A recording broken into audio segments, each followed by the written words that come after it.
Hello and welcome to the Economic Times Energy Leadership Summit 2024. Today we are joined by Mr. Vineet Bhatia from Grant Thornton, Bharat. Hello, sir. Hi Anurag, how are you? I'm good, thank you. So first things first, would like to understand about the overall experience that you had at the event. I think the overall experience has been very, very exciting, and I'm enthralled just by the fact that there have been so much good discussions around how energy transition is going to take place in the country. It gives us pride to know the kind of trajectory the country is taking up and the kind of readiness we have both at the government and the private sector level. So it has been very, very exciting. So what are the key takeaways that you had from the event?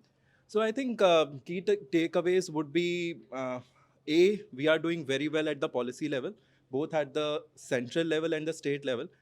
Today, couple of good experiences from the states were shared, be it Gujarat, be it Karnataka. And I think the readiness of the states is something which is very well uptaken by the industry as well. And at the same time, the governments are giving the front place to private sector to come up and lead this.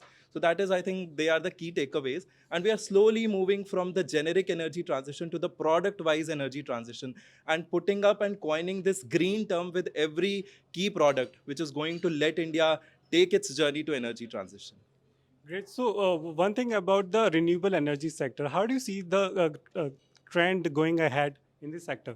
So, having spent almost 15 years in the sector, I'm fortunate enough to start my career with the same sector, and I've seen the journey when the tariffs were very high, and people used to say that solar will never work.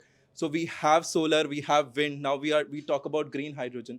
I think green hydrogen also there are a couple of things, and today morning also there were discussions around the tariff and the costing. I think all these things will settle down as we move forward, as there will be more and more technological advancements, and renewable is the future. Energy transition is the future. We can't do have any energy aspect without renewable energy now. Great. Thank you so much for your insight. Thank you for joining us. Thank you, Anurag. Thank you.